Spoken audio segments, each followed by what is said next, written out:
ഓടിക്കുന്ന കപ്പിത്താന് ദിശാബോധം അറിയില്ലെങ്കിൽ കപ്പൽ ഒരിക്കലും എന്ത് ചെയ്യില്ല, കൃത്യമായ ഡെസ്റ്റിനേഷനിലേക്ക് എത്തില്ല. ഡിസിപ്ലിൻ പീപ്പിൾ ഉണ്ടാകുമ്പോൾ ഡിസിപ്ലിൻ തോട്ട് കൊണ്ടുവരാൻ പറ്റുള്ളൂ. ഡിസിപ്ലിൻ തോട്ടിൽ നിന്നാണ് ഡിസിപ്ലിൻ ആക്ഷൻ ഉണ്ടാവുക.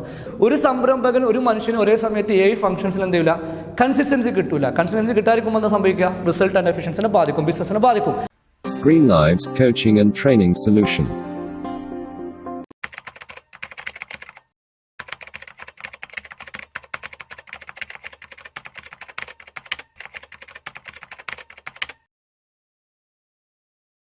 MSMEയിലുള്ള സംരംഭകർ ആദ്യം എന്ത് ചെയ്യണം, ഫസ്റ്റ് അവരെയാണ് അവർ ട്രാൻസ്ഫോം ചെയ്യേണ്ടത്. കാരണം ഒരു കപ്പൽ ഓടിക്കുന്ന കപ്പിത്താന് ദിശാബോധം അറിയില്ലെങ്കിൽ കപ്പൽ ഒരിക്കലും എന്ത് ചെയ്യില്ല, കൃത്യമായ ഡെസ്റ്റിനേഷനിലേക്ക് എത്തില്ല.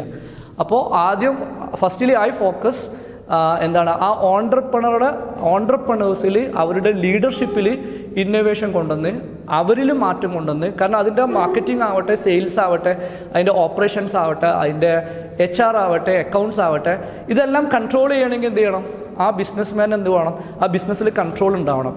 If your business is not in your control, that is not your business. നമ്മുടെ ബിസിനസ്സിൻ്റെ കൺട്രോൾ നമ്മുടെ അടുത്ത് ഇല്ലെങ്കിൽ അത് നമ്മുടെ ബിസിനസ് അല്ല. കൺട്രോളാണ് ഞാൻ പറഞ്ഞത്. നമ്മൾ ചെയ്യുന്നത് എന്താണ്, ഫയർ ഫൈറ്റിംഗ് ആണ്. നമ്മുടെ നാട്ടിലെ സാധാരണ ഓൺട്രപ്രണേഴ്സ് ചെയ്യുന്നത് ഫയർ ഫൈറ്റിംഗ് ആണ്. കാരണം എല്ലാം ഇവർ തന്നെയാണ് ചെയ്യുന്നത്. നമ്മളെപ്പോഴും പറഞ്ഞ വാക്കാണ് ചീഫും ഇവർ തന്നെയാണ്. അപ്പോൾ മാർക്കറ്റിംഗും ഇവർ ഫോക്കസ് ചെയ്യണം. മാർക്കറ്റിംഗ് ഫോക്കസ് ചെയ്യുമ്പോഴേക്ക് സെയിൽസ് കൊളായിട്ടുണ്ടാവും. അപ്പോൾ സെയിൽസിക്ക് ഇവർ ഇറങ്ങും. സെയിൽസിക്ക് ഇറങ്ങുമ്പോൾ ഓപ്പറേഷൻ ഡൗൺ ആയിട്ടുണ്ടാവും. അപ്പോൾ ഓപ്പറേഷനിലേക്ക് ഇറങ്ങുമ്പോൾ അക്കൗണ്ട്സ് ആകെ ഡിസോർഡർ ആയിട്ടുണ്ടാവും. സോ ഇവരിങ്ങനെ ചാടി പോവുകയാണ്. അപ്പോൾ എന്താവും, അവർക്ക് കൺസിസ്റ്റൻസി ഉണ്ടാവില്ല. കൺസിസ്റ്റൻസി ഇല്ലെങ്കിൽ ഉണ്ടാവില്ല, റിസൾട്ട്സ് ആൻഡ് എഫിഷ്യൻസി ബിസിനസ്സിൽ ഉണ്ടാവില്ല. അപ്പോൾ ബിസിനസ്, ഒരു നല്ല ബിസിനസ് എന്ന് പറഞ്ഞാൽ ഓണറുടെ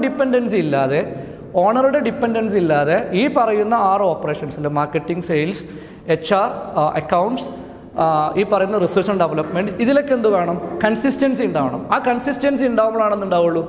മാർക്കറ്റിങ്ങിൽ കൺസിസ്റ്റൻസി ഉണ്ടാവുമ്പോഴാണ് റിസൾട്ട്സ് ആൻഡ് എഫിഷ്യൻസി ഉണ്ടാവും. സെയിൽസിൽ കൺസിസ്റ്റൻസി ഉണ്ടാകുമ്പോഴാണ് അവിടെ നിന്നുണ്ടാവുള്ളൂ റിസൾട്ട്സ് ആൻഡ് എഫിഷ്യൻസി. എങ്ങനെ കൺസിസ്റ്റൻസി ഉണ്ടാവണം, ഓണറുടെ സാന്നിധ്യം ഇല്ലാതെ ഉണ്ടാവണം. ഓണറുടെ സാന്നിധ്യം ഇല്ലാതെ കൺസിസ്റ്റൻസി ഉണ്ടാവണമെങ്കിൽ എന്ത് വേണം, നമുക്ക് ടീം വേണം, സിസ്റ്റം വേണം, സ്ട്രാറ്റജി വേണം. ഇതാണ് ബേസ്.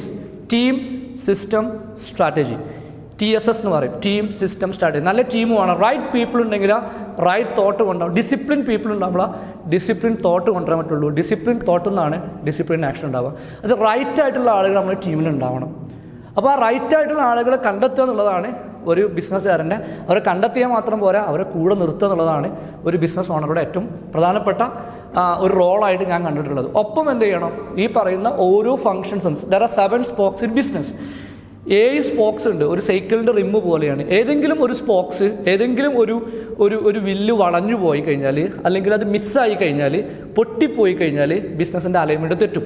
സോ മാർക്കറ്റിംഗ് എന്ത് ചെയ്യണം, മാർക്കറ്റിങ്ങിന് ഒരു പർപ്പസ് ഉണ്ട്, ലീഡ് ജനറേഷൻ. ലീഡ് നിരന്തരമായിട്ട് ജനറേറ്റ് ചെയ്യണം. എങ്ങനെ ജനറേറ്റ് ചെയ്യണം, ബിസിനസ് ഓണറുടെ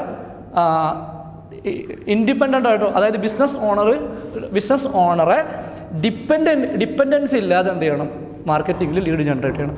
പല സംരംഭങ്ങളും ബിസിനസ് ഓണർ ഉണ്ടാകുമ്പോൾ എന്തുണ്ടാവുള്ളൂ, ലീഡ് ഉണ്ടാവുള്ളൂ.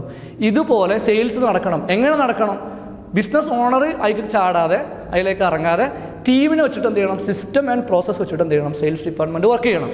അതുപോലെ തന്നെയാണ് അക്കൗണ്ട്സ് ചെയ്യേണ്ടത്. ഇപ്പോൾ ഇവരൊക്കെ പറഞ്ഞ അക്കൗണ്ട്സ് എന്ത് ചെയ്യണം, അക്കൗണ്ടിങ്ങിന് നമുക്ക് ടീം വേണം, സിസ്റ്റം വേണം, സ്ട്രാറ്റജി വേണം. ഇതുപോലെ റിസർച്ച് ആൻഡ് ഡെവലപ്മെൻറ്റ്. ചില കാര്യങ്ങൾ കംപ്ലീറ്റ്ലി എന്ത് ചെയ്യാൻ പറ്റില്ല. ചിലപ്പോൾ ഓൺട്രപ്രണർക്ക് സ്ട്രെങ്ത് ഉണ്ടാവും, ആ ഏരിയ ചിലപ്പോൾ അയാൾ വിട്ടുകൊടുക്കില്ല. 1-2 ഫംഗ്ഷൻസിൽ മാത്രമേ നമുക്ക് കൺസിസ്റ്റൻസി കിട്ടുള്ളൂ.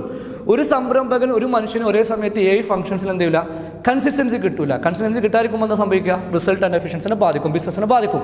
അലൈൻമെൻറ്റ് തെറ്റുമ്പോൾ ഫ്ലൈ വീൽ സ്റ്റക്കാവും. ഇതാണ് പല MSME ബിസിനസ്സിൽ സംഭവിക്കുന്നത്. ഇങ്ങനത്തെ ബിസിനസ്സുകാരെ നമ്മൾ ആദ്യം അവർക്ക് കൃത്യമായി ഒരു കോർ പർപ്പസും കോർ വാല്യൂസും ഒരു വിഷനും മിഷനൊക്കെ സെറ്റ് ചെയ്ത് കൊടുത്ത് അവർക്കൊരു ലോങ് ടൈം ടാർഗറ്റ് വെച്ച് സയൻറ്റിഫിക് ആയിട്ടെന്ന് പറഞ്ഞാൽ ഗോൾ സെറ്റ് ചെയ്യുമ്പോൾ അത് പലപ്പോഴും ഡ്രീം വെച്ചിട്ടാണ് ആൾ ഗോൾ സെറ്റ് ചെയ്യുക. അത് നടക്കില്ല, കാരണം അത് ഡ്രീമായിട്ട് മാത്രമേ ഉണ്ടാവുള്ളൂ. അപ്പോൾ അത് നടക്കണമെങ്കിൽ എന്തുവാണ്, അത് സയൻറ്റിഫിക് ആയിട്ട് ഗോൾ, ഹോളിസ്റ്റിക് അപ്രോച്ചിൽ ഗോൾ സെറ്റ് ചെയ്യണം. Financial goal, customer goal, team goal, അതുപോലെ തന്നെ ഇങ്ങനെ 5 ഏരിയയിലാണ് നമ്മൾ ബിസിനസ് ഗോൾ സെറ്റ് ചെയ്യേണ്ടത്. അപ്പോൾ നമുക്ക് ഫ്രൂട്ട്, എല്ലാവരും ഫൈനാൻഷ്യൽ ഗോൾ എല്ലാ വർഷവും സെറ്റ് ചെയ്യും, അത് ഫ്രൂട്ടാണ്. പക്ഷേ ഫ്രൂട്ട് കിട്ടണമെങ്കിൽ എന്ത് വേണം, നമുക്ക് ഒപ്പം നമുക്ക് എന്ത് വേണം, കസ്റ്റമർ ഗോൾ ഉണ്ടാവണം. അതുപോലെ തന്നെ നമുക്ക് എന്ത് വേണം, ഫങ്ഷണൽ ഗോൾ ഉണ്ടാവണം, ടീം ഗോൾ ഉണ്ടാവണം, ലേണിംഗ് ഗോൾ ഉണ്ടാവണം. Green Lives Coaching and Training Solution.